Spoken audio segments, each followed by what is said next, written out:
Hello PID entrepreneurs, अस्सलाम वालेकुम। This is your host and दोस्त शारिक रब्बानी। और इस पॉडकास्ट का फॉर्मेट आपको पता ही है कि इसमें हम लोग लेकर आते हैं इंडस्ट्री के एक्सपर्ट को, ताकि आप लोग लर्न कर सकें, जो यंग एंटरप्रेन्योर्स हैं पीआईडी के, वो लर्न कर सकें इस इंडस्ट्री के बारे में और इस इंडस्ट्री के plus and minus, advantages, disadvantages, इन सारी चीज़ों को हम लर्न कर सकें, इनकी जर्नी से कुछ ना कुछ लर्निंग ले सकें।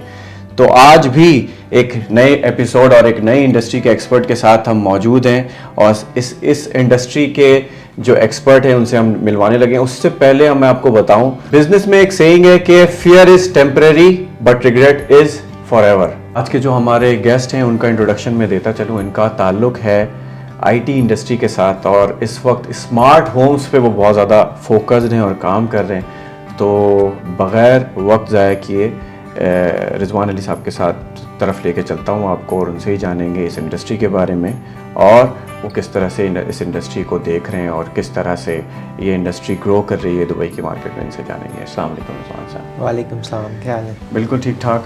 First of all thank you very much for giving us time और आप आए शो में। जिस तरह से मैंने आपको ब्रीफ किया कि क्या फॉर्मेट है इस शो का, और इस शो में हम चाहते यही हैं कि आप जैसे इंडस्ट्री के एक्सपर्ट जो हैं वो आएँ और वो सवालात आंसर हो सकें जो कि इस वक्त ऑलरेडी कहीं ना कहीं किसी यंग एंटरप्रेन्योर जो स्टार्टअप की तरफ आना चाह रहा है, जो बिज़नेस की तरफ आना चाह रहा है, तो वो जो है वो क्वेश्चंस जो हैं और वो आंसर हो सकें। और एट द सेम टाइम उसके बाद भी हम चाहते यही हैं कि आप हमारे साथ इस तरह से कनेक्टेड रहें कि कुछ लोग मज़ीद कंसल्टेशन की ज़रूरत पड़े तो आप उसके लिए जो है वो हाजिर हो। तो आप ज़रा बताएं, इस इंडस्ट्री के बारे में बताएं, अपनी जर्नी के बारे में बताएं। बेसिकली बैकग्राउंड तो ऑब्वियसली मेरा आईटी टेलीकॉम साइड का है। मतलब मल्टीपल सेगमेंट्स में हम लोग काम कर चुके हैं। सॉफ्टवेयर हाउस भी रन कर रहे हैं, डिजिटल मार्केटिंग एजेंसी भी है, और मतलब ज़रा आईटी में नेटवर्क्स साइड पे एक जो मेरा कोर एजुकेशन स्टडीज़ हैं वो नेटवर्क्स की हैं। तो हम नेटवर्क्स में हम बहुत ज़्यादा काम कर रहे हैं। नॉर्मली जितना भी नेटवर्किंग का काम हो रहा है लोग इंडस्ट्री साइड पे कर रहे होते हैं, कॉर्पोरेट्स के साथ। हमें ऑफिसेज़ में, डिफरेंट जगहों पे, बिल्डिंग्स में आईटी टेलीकॉम का काम मिलता है, लेकिन घरों में इतना ज़्यादा नेटवर्किंग का कॉन्सेप्ट नहीं था। घरों में बेसिक एक सिर्फ लोग वाईफाई लगवा लेते थे या थोड़ा बहुत सिक्योरिटी कैमरास लगा लेते थे, इंटरकॉम यूज़ होता था। इंटरकॉम यूज़ होता था। अब जो है थोड़ा सा ट्रेंड ज़रा ग्लोबली आपको पता ही है, गूगल होम, अमेजोन एलेक्सा और इस तरह और बहुत ज़्यादा ब्रांड लोगों को आए हैं सुनने में। ये बड़े मज़े की चीज़ है। मतलब वॉइस कमांड के थ्रू, आपका सेल फोन के थ्रू आप चीज़ें ऑपरेट कर लेते हैं। Alexa please switch on the light. Exactly, वो बहुत ज़्यादा like whatever you want, like it's like genie. Exactly, it's the same thing. तो अब भी ज़रा ये अलेक्सा, क्योंकि ज़रा अमेरिका में और यूरोप में तो ये लोग बहुत इन हुए हैं ना, गूगल और अलेक्सा। अभी इस साइड पे, एशियन साइड पे कोई लैंग्वेज इश्यूज थे, इंग्लिश स्पीकिंग कंट्रीज़ में तो बहुत जल्दी उन्होंने इसको अडॉप्ट किया ना। लेकिन यहाँ पे वॉइस कमांड के इशूज़ अरबिक में, उर्दू में, नेटिव लैंग्वेजेस जितनी भी उनमें थोड़े इशूज़ चल रहे थे। बट अब ज़ाहिर है चीज़ें आहिस्ता आहिस्ता, आपको पता है टेक्नोलॉजी मतलब पास ऑन होती है। वहाँ पे भी अब जो भी घर नया बन रहा है, या इवन ओल्ड जो लोगों के पास घर है वो अपने घर को स्मार्ट होम में कन्वर्ट कर रहे हैं। अब स्मार्ट होम में भी लोगों का डिफरेंट तरह की अंडरस्टैंडिंग है। कुछ लोग समझते हैं सिर्फ लाइट और पंखा अगर सो कमांड दे दी ऑन ऑफ तो दैट्स एनफ, बट लेकिन इसमें बहुत ज़्यादा चीज़ें आती हैं। इवन आप तो आपके सारे होम अप्लाइंसेज अब इससे कंट्रोल हो रहे हैं। आपकी एयर कंडीशनिंग है, देन आपकी मतलब एक्सेस कंट्रोल्स हैं, आपके डोर्स हैं, आपकी मतलब बहुत सारे एनर्जी सेविंग इश्यूज़ हैं जो आप इसे अपने कंट्रोल कर पा रहे हैं। लोग अब घर पहुंचने से पहले आप घर पहुंचते हैं तो आपका जो टेम्परेचर जो आपका रिक्वायर्ड है वो ऑलरेडी सेटल होता है, ठीक है। इसके अलावा अगर आप घर से आ गए हैं, कुछ चीज़ भूल गए हैं, कोई इलेक्ट्रिकल अप्लायंस आपका चलता रह गया है, it can be your washing machine, it can be your any oven और वट, तो आप उन सारी चीज़ों को कंट्रोल कर सकते हैं। मतलब स्मार्ट होम में एक तो आप उसको कंट्रोल कर सकते हैं, दूसरा ईज़ ऑफ लाइफ आ गई है। मतलब आप घर बैठे हुए हैं, एक सिंगल चेयर पे बैठ के आप through your voice command you can do many things. आप किसी भी एक स्पेसिफिक रूम की मतलब उसकी अपनी कंजम्पशन चेक कर सकते हैं, इलेक्ट्रिक कंजम्पशन क्या है उधर, मतलब टेम्परेचर क्या है, बहुत सारी चीज़ें हैं जो इसमें आप उसी हिसाब से डिसीजन ले सकते हैं। तो अब यूएई मार्केट में आपको पता है यहाँ पर डिफरेंट टाइप के लोग रहते हैं। ज़रा यहाँ एक एलीट क्लास है, एक मिड लेवल की क्लास है, मतलब यहाँ विलास का स्ट्रक्चर है, देन अपार्टमेंट सिस्टम है। तो अब भी जितना नया अब जो होम मतलब यहाँ पे जैसे आप डेमाकल्स वगैरह में चलते हैं, डिफरेंट जितनी नई सोसाइटीज़ बन रही हैं वो ऑलरेडी थोड़ा बहुत ऑटोमेशन, स्मार्ट थर्मोस्टेट्स उसमें इंस्टॉल कर रहे हैं। उसके अलावा लोग अब चाह रहे हैं कि वो अपने घर को फुली ऑटोमेटेड करें, मतलब जिससे उनके कर्टन रेल्स हो गए, उनकी मतलब ये मतलब एयर कंडीशनिंग हो गई, लाइटिंग हो गई, उनके मतलब डोर बेल्स हो गए, और प्लस उनके communication system with in home, वो सारे, और फिर साउंड सिस्टम्स उनके, मतलब एंटरटेनमेंट सिस्टम्स, थिएटर्स, हर चीज़ वो लोग अपनी ना कन्वर्ट कर रहे हैं इसमें। अब आप जिस तरह ये अमेज़न का फायर स्टिक है, गूगल का टीवी आ गया, और बहुत सारे आपको पता है इस टाइम OTT प्लेटफॉर्म्स बहुत ज़्यादा आ गए, नेटफ्लिक्स, ये वो सारी चीज़ें, अमेज़न प्राइम है। तो ये सारी चीज़ें लोग अपने जो टीवी के साथ मतलब इंटीग्रेट करके, इवन वो सारा कुछ वॉइस कमांड पे अब आ गया। तो अब मतलब ये एक पूरा कॉम्बिनेशन है, मतलब अब डिपेंड करता है कि कौन कितना ऑटोमेट अपने आप को करना चाहता है। कुछ लोग अपनी कुछ बेसिक नीड्स को करते हैं, कुछ लोग थ्रू आउट सारा कुछ। अब इसमें भी फिर आगे क्लासेस हैं, ब्रांड्स हैं, बहुत एक्सपेंसिव ब्रांड्स भी इसमें हैं, और बहुत लो मतलब कह लें कि कॉस्ट ब्रांड्स भी हैं, जो कि आप चाइना से इम्पोर्ट करके आप अपना एक अच्छा सोल्यूशन खुद बना सकते हो। तो मतलब ये हर क्लास के लिए इसमें फैसिलिटेशन अवेलेबल है, और गूगल और एलेक्सा ने तो इसको बहुत इजी कर दिया ना। अब जो भी नया डिवाइस ऑटोमेशन में जो भी चीज़ें आ रही हैं वो सारी इंटीग्रेटेड हैं इसके साथ, मतलब आप उसको कनेक्ट कर सकते हो, और अपने सिंपल सेल फ़ोन के साथ आप इसको पूरा सिस्टम को ऑपरेट कर सकते हो। Very nice. ये नेसेसिटी है इस वक्त इस एरा की, या लग्जरी है, मतलब किस तरह से डिफाइन करेंगे? देखिए लाइफ में ना आप भी वॉल्व हुए हैं, टेक्नोलॉजी के दौर में हम भी वॉल्व हुए हैं, तो हम टेक्नोलॉजी में कोई भी चीज़ शुरू में आती है तो वो क्या होती है, वो लग्जरी होती है। Exactly. उसके बाद वो नेसेसिटी बन जाती है। कंप्यूटर आया था तो वो लग्जरी थी, बाद में नेसेसिटी बन गया। सेल फोन लग्जरी था, अब necessity. What is the time for this smart homes right now? What do you think? Is it a necessity? It's converting into necessity because तो अब देखें ना, सबसे बड़ी चीज़ क्या हो गई, एनर्जी एक्सपेंसिव हो गई है। People want to save the energy. ठीक है, वो चाहते हैं कि उनको कंजम्पशन का आइडिया हो, वो कैसे उसको मैनेज कर सकते हैं। पहले लाइट जल रही है, बंद हो रही है, प्रॉब्लम नहीं होता था। अब लोग चाहते हैं कि यार मेरी इलेक्ट्रिसिटी इवन टाइम बेस्ड वो एडजस्ट कर सकते हैं, उसको जल्दी switch on switch off, peak hours के हिसाब से एडजस्टमेंट हो गई। हाँ जी, कौन से रूम की कितनी कंजम्पशन है। इवन इसमें सेंसर्स होते हैं जो इवन आपकी जो सनलाइट के अकॉर्डिंगली आपकी लाइट को मैनेज करते हैं, ऑटोमेटिकली उसको एडजस्ट करते हैं। अगर सनलाइट कम है उसको एडजस्ट कर देंगे। और मोर ओवर अगर आप भूल के चले गए हो, अब आप घर से ऑफिस आ गए, आपको रिग्रेट रहता है मेरा एसी चल रहा है नहीं चल रहा, परेशानी होती है। तो अब आप चेक कर सकते हैं, एवरीथिंग इज देयर, तो आप उसको उसी टाइम स्विच ऑन ऑफ करके, टीवी खुला है, बंद है, आयरन हम चलता छोड़ा है, एग्जैक्टली।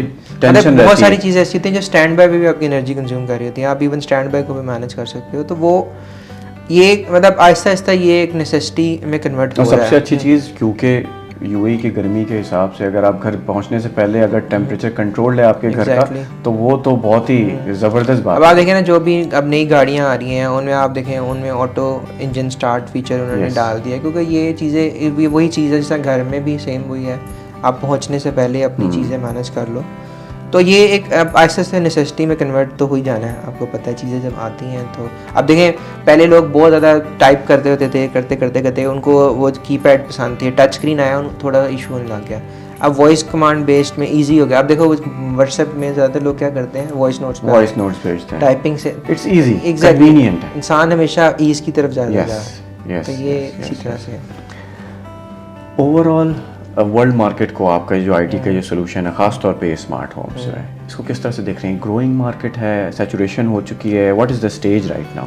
इसमें इसको इस तरह से कह सकते हैं कि ये बहुत ज़्यादा इन हो गया, ठीक है, लोगों को पता चल गया है, ठीक है, बट इसमें स्टिल ये इम्प्लीमेंटेड नहीं है ज़्यादा जगह। ऑलराइट, ठीक है, मतलब अब जिस तरह कंप्यूटर आया या मोबाइल आया, अवेयरनेस हो चुकी है, बट इम्प्लीमेंटेशन नहीं है। अब ये वो टाइम है जब इसको आप कह लेंगे, इसको आप अडॉप्ट करते हैं तो हर किसी को चाहिए मार्केट पेनिट्रेशन। एग्जैक्टली। अब कोई भी विला जिसका है ऑलरेडी एग्जिस्टिंग है या न्यू बना रहा है, वो इसके बगैर नहीं चलेगा। और जिसके पास ऑलरेडी है वो उसको कन्वर्ट कराना चाहता है, ठीक है। तो अब किसी के पास अगर अपार्टमेंट भी है, 1 बेडरूम स्टूडियो, उसमें भी कुछ ऐसे फीचर्स हैं जो बेसिक उसको चाहिए। तो ये चीज़ें अब मतलब this is the right time. और ये यूएई की मार्केट नहीं, ये ग्लोबल, मतलब अब इसकी इन्वॉल्व मतलब लोगों की रिक्वायरमेंट आ गई है। मतलब बहुत ज़्यादा इस्टेब्लिश कंट्रीज़ में तो ये चल रहा था मामला, लेकिन आहिस्ता आहिस्ता ज़रा ये भी यूएई भी इटसेल्फ एक इस्टेब्लिश कंट्री है, लेकिन यहाँ पे टेक्नोलॉजी ज़ाहिर है लोग चाहते होते हैं कि हर चीज़ उनकी एडवांस वो अडॉप्ट भी करना चाहते हैं और उसको इम्प्लीमेंट भी करना चाहते हैं। और जब से ये मैंने बताया ना, ये अमेज़न और एलेक्सा की इन्वॉल्वमेंट ज़्यादा हुई है, तब से ये चीज़ें बहुत ज़्यादा अब लोगों को समझ भी आने लग गई हैं।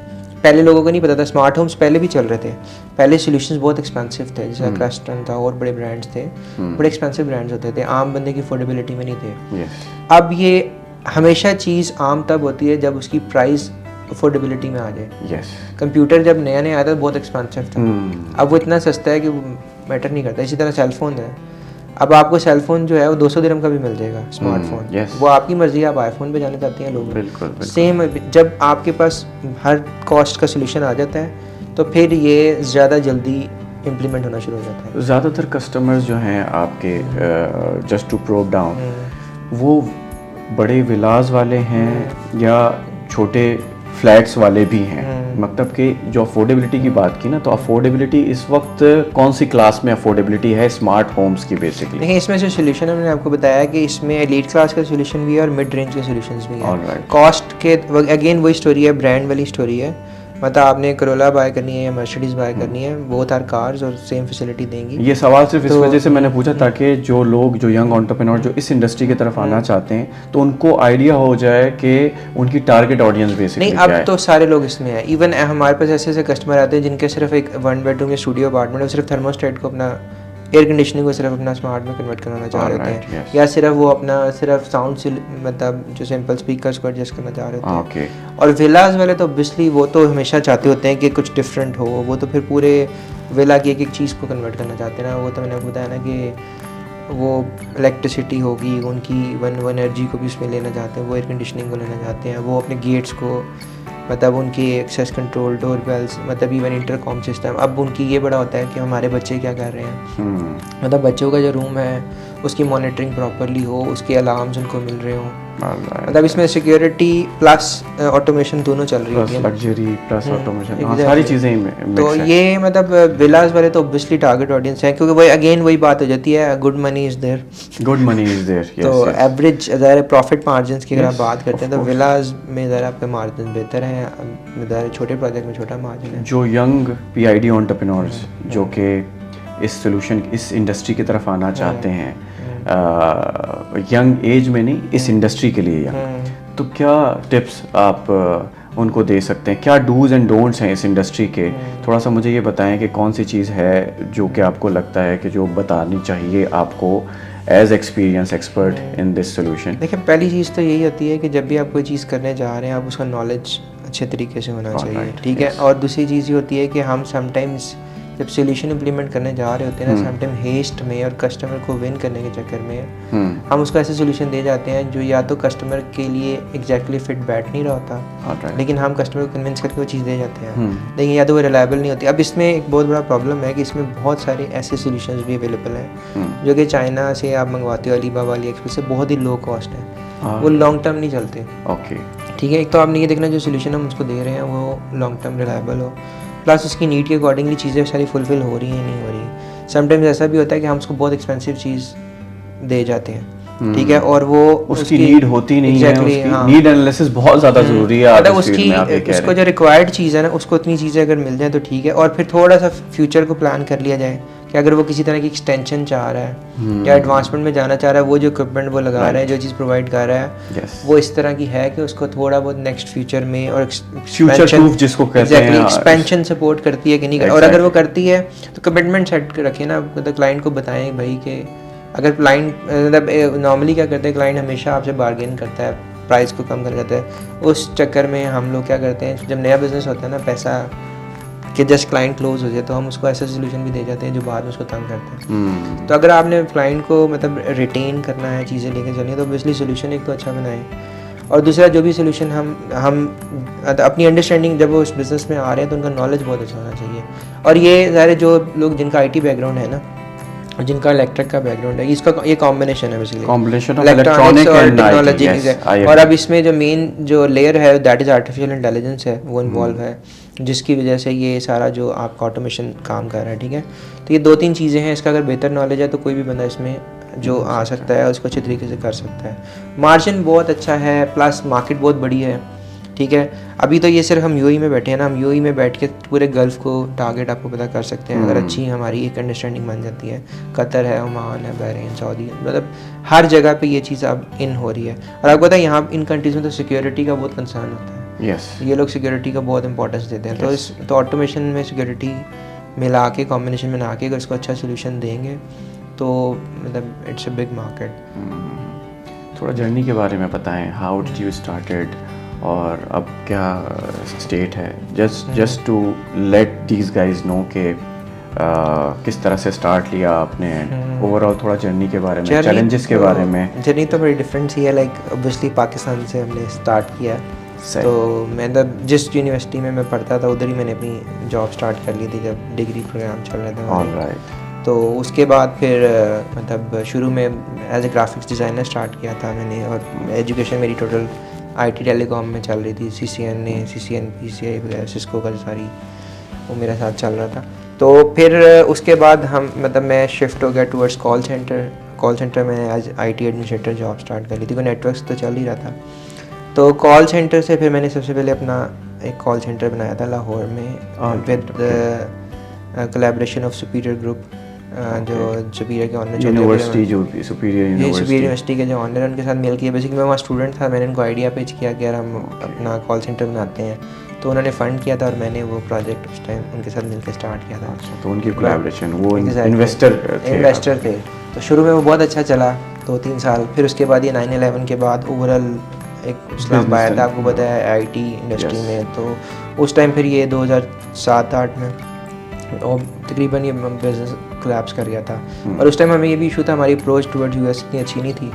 तो हम क्या करना, हम पाकिस्तान में थे, अगर हमारा वहाँ क्लाइंट है कॉन्ट्रैक्ट कैंसिल कर रहा है, पेमेंट नहीं दे रहा, तो हम जा नहीं सकते थे। तो फिर वो उस बिज़नेस से फिर निकल के फिर मैं मतलब वही सुपीरियर ग्रो कर रहा था साथ साथ। तो उन्होंने अपनी यूनिवर्सिटी स्टार्ट की, तो उस यूनिवर्सिटी में फिर मैं एज IT जो है ना इंचार्ज है, मैं वहाँ पे चला गया। फिर वो यूनिवर्सिटी का सारा सेटअप हमने लगाया, नेटवर्किंग और ये सारा जो इंफ्रास्ट्रक्चर वहाँ स्टैब्लिश किया हमने।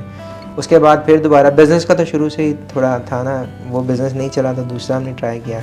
ज़हन शुरू से बिज़नेस का था। फिर हमने एक और कंपनी स्टार्ट की, मतलब उधर टेलीकॉम, वो हमारा ISP और IT कंपनी थी, वो हमने बनाई वहाँ पे, वो भी उनके साथ कोलैबोरेशन में स्टार्ट की थी। तो फिर उधर से आहिस्ता आहिस्ता फिर नेक्स्ट लेवल पे एक टाइम आया, फिर मैं मूव करके अपना मैंने बिज़नेस सेपरेटली स्टार्ट किया। फिर अगेन मैंने कॉल सेंटर दोबारा स्टार्ट किया, वो तब मैं खुद US चला गया था। फिर मेरी थोड़ी अंडरस्टैंडिंग हो गई थी, मेरी अप्रोच बेहतर हो गई थी, डायरेक्ट कॉन्ट्रैक्ट्स आ गए थे। फिर मैंने दोबारा कॉल सेंटर स्टार्ट, फिर वहीं से फिर हमने अपनी कंपनी को एक्सपैंड किया इन US मार्केट। फिर हम दरमियान में फिर इधर मिडल ईस्ट में आ गए, फिर यहाँ पे अपने कंपनी स्टार्ट की, फिर यहाँ पे आहिस्ता आहिस्ता थोड़ा पुश करना शुरू किया। यहाँ पे क्या चैलेंजेस, हिकअप्स का सामना करना जब स्टार्ट किया था तो हमने एक बहुत रेगुलर यहाँ पे बिज़नेस नहीं कर रहे थे, थोड़ा बहुत करते थे, डिजिटल मार्केटिंग का कर लिया, सॉफ्टवेयर का कर लिया, लेकिन रेगुलर नहीं कर रहे थे। तो फिर रेगुलरली हमने मतलब यहाँ पे जो स्टार्ट किया था ना, वो मेंटेनेंस कंपनी से स्टार्ट किया था। मतलब एक मतलब फ्रेंड है, उनकी कंपनी थी, उनके साथ फैसिलिटी मैनेजमेंट जिसको कहते हैं, मतलब फैसिलिटी मैनेजमेंट नहीं, टोटल मेंटेनेंस कंपनी है जिसमें एयर कंडीशनिंग का सारा जो सोल्यूशन होता है ना, AC इंस्टॉलेशन, AC का पूरा होता है ना, मतलब HVAC डक्टिंग, ये सारी चीज़ें होती हैं ना। उसी में फिर ये अंडरस्टैंडिंग बनी कि अगर एक घर या विला बन रहा है जहाँ मतलब ये काम हो रहा है, तो मैं ऑटोमेशन और सिक्योरिटी सर्विलेंस और बाकी सारी उसी की एक्सटेंशन। एग्जैक्टली। तो फिर वो क्योंकि IT की तो हमारा पहले बैकग्राउंड था, तो फिर हमने उसको फिर फोकस करके ना यहाँ पे एक फोकस्ड बिजनेस के तौर पे कन्वर्ट किया। उस मतलब जो स्पेशलिटी थी वो वहाँ पर ही आप आकर एग्जैक्टली दुबई में फिर हमारा फोकस अब इस पे ही, हमारा ऑटोमेशन पे, सर्विलेंस पे, कैमराज और इन चीज़ों पे ही अब हम लोग टारगेट कर रहे हैं। और यही अब इंशाल्लाह हमारा टारगेट आगे सऊदी का प्लान कर रहे हैं हम, उसको इस तरह वहाँ उस जगह में एक्सपेंड करने का। PID से जो यंग एंटरप्रेन्योर्स हैं वो आपसे रब्ता करेंगे, how open are you for in order to guide them, consult them? हमारे जो कम्युनिटी ग्रुप है PID का, देखिए PID का काम तो ऑलरेडी सबको पता है और बहुत अच्छा चल रहा है। ऑलरेडी एक अरसे से ये लोग काम कर रहे हैं, it's been more than 10 years journey, जहाँ तक मतलब मैंने इनको अभी तक स्टडी किया है। तो ऑलरेडी ये लोग मल्टीपल सेगमेंट्स में काम कर रहे हैं। ये लोग कॉर्पोरेट्स को भी देख रहे हैं, ये लोग मतलब फैमिलीज, एंटरटेनमेंट एक्टिविटीज़, हर तरह की चीज़ में इन्वॉल्व है। So they already have a very good platform. तो उस प्लेटफॉर्म की तो ज़रा किसी तरह की भी मतलब मेरी कोई सपोर्ट चाहिए, रिक्वायर्ड, तो आई एम ऑलवेज अवेलेबल। एक अच्छा काम हो रहा है तो अगर हम उस अच्छा काम का पार्ट बनते हैं तो ज़रा किसको बुरा रहता है। तो हम तो मतलब मैं तो चाहता हूँ कि किसी को मेरी तरफ से कोई भी बेनिफिट मिलता है, कोई सपोर्ट मिलता है, क्योंकि I am very much sure, क्योंकि इस शो को जब हम अपलोड करेंगे और ये जब रिलीज़ होगा तो एक तादाद है लोगों की जो चाहेगी इस, क्योंकि टेक्नोलॉजी बेस्ड जो है ना इंडस्ट्री है, तो इसके तरफ जो है ना वो आना चाहती है, एक आवाम है जो आना चाहती है। तो एज इंडस्ट्री एक्सपर्ट जो है वो चाहेगी कि कुछ सवालों के जवाब तो इस पॉडकास्ट के थ्रू उनको ऑलरेडी मिल जाएंगे, but there will be some more questions जो कि वो चाहेंगे कि इंडिविजुअली आकर आपसे पूछ सकें। तो ये उसके लिए नहीं, एनी टाइम नो प्रॉब्लम, मतलब मुझे तो कोई इसमें प्रॉब्लम नहीं है, मतलब किसी की हेल्प होती है तो thank you very much Rizwan साहब, आपका टाइम देने का, आपके आने का हमारे पॉडकास्ट में। So this was it from today podcast, और इंशाल्लाह आपसे मुलाकात होगी नेक्स्ट पॉडकास्ट में, सेम डे सेम टाइम। आपके किसी भी किस्म के सजेशंस और फीडबैक का हमें इंतज़ार रहेगा। अगर आपको भी लगता है कि आप एक इंडस्ट्री के एक्सपर्ट हैं, एक एंटरप्रेन्योर हैं और कम्युनिटी को आपकी गाइडेंस से, आपकी कंसल्टेशन से फ़ायदा हो सकता है, तो ज़रूर हमसे रब्ता करें। You are more than welcome, और हम आपको ज़रूर बुलाएंगे अपने पॉडकास्ट में। जुड़े रहिए PID entrepreneurs with Shariq Rabbani. Thank you very much.